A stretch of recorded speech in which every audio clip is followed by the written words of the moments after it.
I want to talk to you about a journey that I've been on for a pretty long time. I've been on a long travel journey and a long technical journey. You may not know that I started my career as a receptionist in a travel agency 40 years ago. And I used a lot of high tech back then. I actually made my first reservation via telegram. That's how old I am.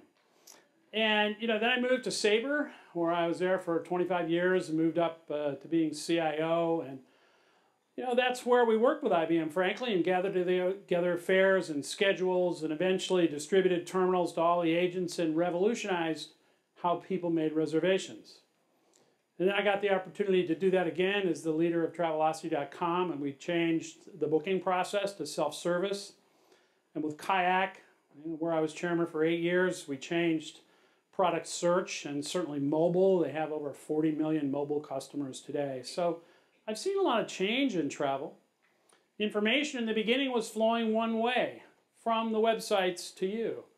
But then users started creating their own information. And information kind of became a two-way street, right? As users created it, buyer experiences shared no longer one-to-one over the backyard fence, now one-to-many over the network. And we all know Steve and his great success with TripAdvisor, 100 million customer-created reviews. And I guess the latest data says something like 80% of Americans check a review before they book. A total change with this two-way traffic. We've had an explosion of UGC. Facebook, Airbnb, YouTube, Pinterest, Twitter. Pinterest may have more travel intent than any other site. So many people are pinning where they want to be. We know that 90% of the world's data has been created in the last 2 years. The problem is 80% of it is unstructured. It's almost impossible to deal with. Much of it is dark data, digital exhaust, data that was forgotten or never found. So I travel 150,000 miles a year. My favorite airline has the information I sit in 4F. They don't know I sit in 4F. They don't do anything about it. My favorite hotel has the information I stay in a high floor room. Do they do anything about it even though I'm a titanium member? No, they don't. It's dark data. So we have a problem. The problem is increasing amounts of unstructured data. Traditional computing is unsuited for its analysis. Enter cognitive computing. Enter Watson. So about a year ago, the chairman of IBM called and asked me to come up to Armonk and to learn about Watson and to see how Watson and cognitive computing might be applied to travel. You remember Watson's the computer that won Jeopardy. And then it moved into medicine where it's doing some pretty amazing things. I came from cutting the ribbon at the Watson headquarters and listening to MD Anderson and Sloan Kettering, and what's happened is awesome. Watson sits at the intersection of artificial intelligence and business intelligence. And it's a game changer. It's a game changer because it really doesn't live in the world of numbers. It lives in the world of words. It's about syntax and relating words to each other. So it's sort of a liberal arts major, right? It's not very good at math. You wouldn't hire it to do pricing. There are 4 reasons why I think it's a game changer. First of all, it takes unstructured data and makes it structured. That's hard, but once it's structured, we can use it. Secondly, it's a learning computer. It gets better over time. It took almost 2.5 years to get to the point where it won Jeopardy. It's the first computer that's worth more when it's old than when it's new, because it learns. As an old guy, I like that, right? It's good. Now we know search changed everything, right? 50% of internet users search the web every day. Half their searches are for products and services. But search only gives you clues, not advice. You realize there are 58 million best hotels in Hawaii? Right? Just ask. It'll give you a clue. The third reason is Watson gives you advice with a confidence level. This is a medical example. 95% chance this patient has this disease. And if you want to know why, just click and I'll tell you. I read all the tests, I looked at the x-rays, and I read 400,000 articles about that disease, which a doctor could never do. Fourth reason is it understands natural language. So if you say, I want to go to Italy this summer with my family, it knows Italy is a country, summer is a season, family is a group of people. That's been hard for computers to do. Watson's probably #1 in the world in natural language. So we have a system that can make sense of unstructured data, offer advice, speak in natural language, and learn. That's a game changer. So let's introduce Dr. Watson. I'll give you a medical example because they wouldn't let me use too much of my own example here. This is one of our sister companies did this work for Children's Hospital. They have a lot of case files. They have a set of clerks who manage asthmatic patients. They open the case file, they look at this person, they said, hey, he hasn't been in an appointment in a while, let's call him and get him in. We built a dashboard with a combination of data, patient data, weather data, pollen data, demographic data, appointment data, prescription data. Now they have a dashboard. They come in the morning and it says, call this person first. Call Jake, right? Why? Because he's missed his last 3 appointments. He hasn't refilled his prescription. It's 100 degrees in Dallas. The pollen count is off the chart. And there's a 21% chance he'll be in the emergency room this week. Call him first. That's the power of making unstructured data structured. We're saving lives using this technology. So let's talk travel. Now remember, travel is the sherbet between courses of reality. It should be fun, right? It's supposed to be fun. And e-commerce in travel dwarfs other categories. It's bigger than clothing and computers and electronics combined. Why? Well, I think because prices change quickly, seats fill quickly, right? And video promotes emotion. But we got trouble. 20th century travel planning is hard. The average consumer searches over 20 sites to find what they want. That's because something's missing. And what's missing is expert advice. Today's advice comes from books and articles and review sites and Facebook, but the #1 source of travel advice is still your friends, unchanged for 30, 40 years. Online, everything has to fit in the box. We designed the first widget at Travelocity. From, to, when, where. No really open-ended questions. Could cognitive computing change that scene? What if you could make a simple entry and answer a difficult question? I need to be in New York tomorrow at 3 p.m. for the meeting on my calendar, stay at the Hyatt, and give me a place to go to dinner. Done. Yeah. This is something we've been talking to customers about. What about off-schedule operations? You call them canceled flights, but we airlines call them off-schedule. And you're on the phone and it says, your flight has been canceled, press 2. I don't understand your response. You can rebook to Dallas tomorrow. What are you saying? Agent, agent, agent, agent? Not because the voice response doesn't work, but below it, the computer doesn't know what to do. So instead of going to London, I got to be in Paris now. Why can't you just use cognitive computing to get an answer?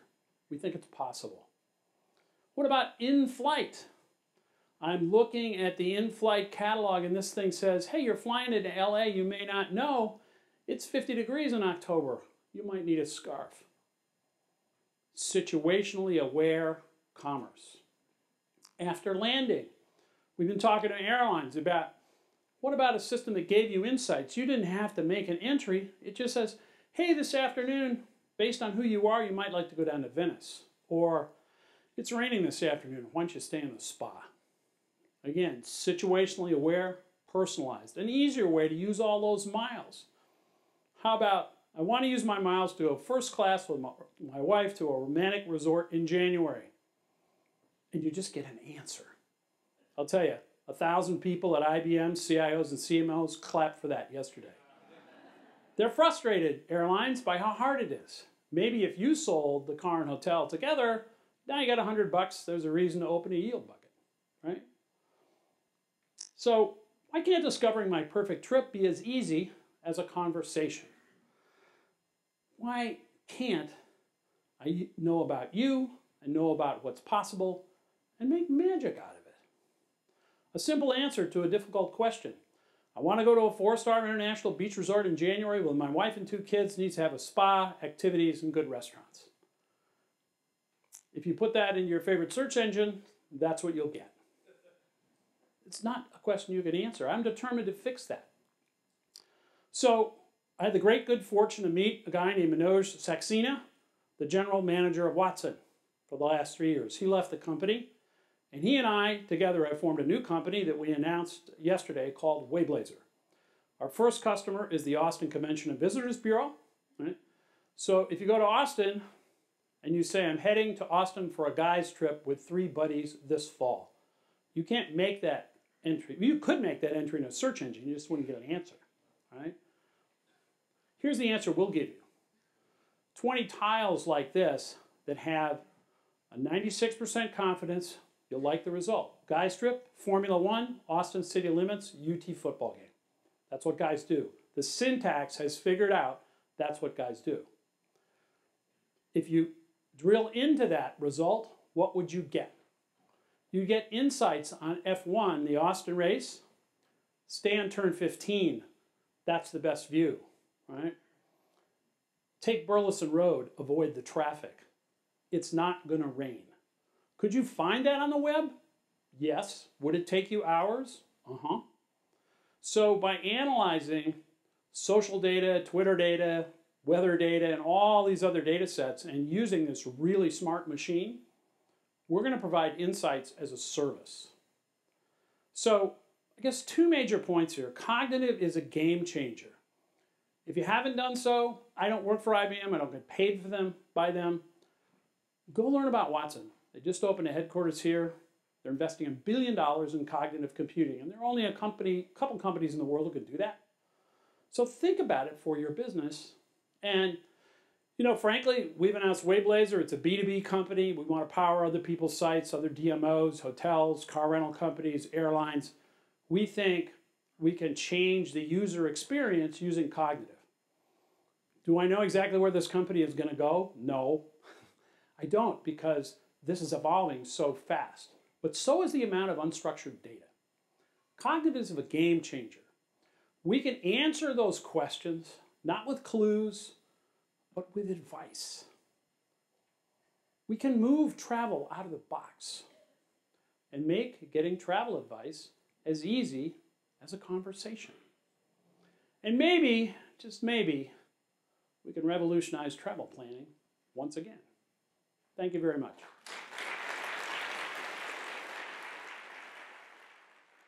Reaching back into your experience, you mentioned Travelocity Kayak as well.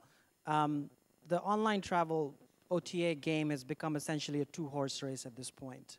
Priceline Group and Expedia. How do you see that changing? Do you think there's something, well, obviously your company, you're trying to do that.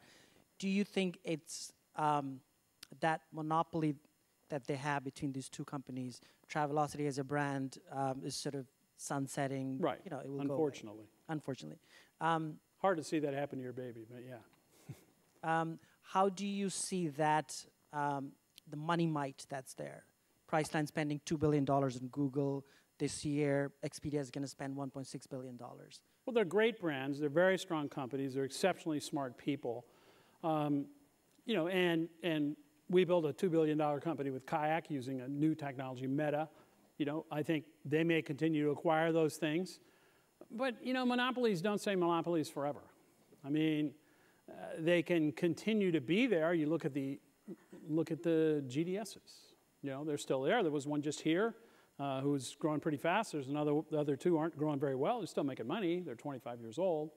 You know, I teach innovation, and big companies have a hard time being as innovative as they like to be. So I think there's a lot of greenfield room for new things to grow. Now, of course, if you have venture money, they always want you to sell at the end. So it's nice to have some big people with money. I think things will continue to change. Look, we forget, because when we look at the research, travel is always left out of Forrester and Gartner and all those charts. We're the big guys in e-commerce. We've changed more than any other industry. And there's so much room left. Look at Sam's coming out here. Look what he's done with Hotel Tonight. Look what we're doing in planning. I think there's tons of room for people to come in with new innovative ideas. Maybe we won't be as big as Priceline, but I think we can do a good job, serve travelers, and make a nice return for our investors. So I think there's lots of room still. All right. Thank you, Terry. Okay, thanks a lot.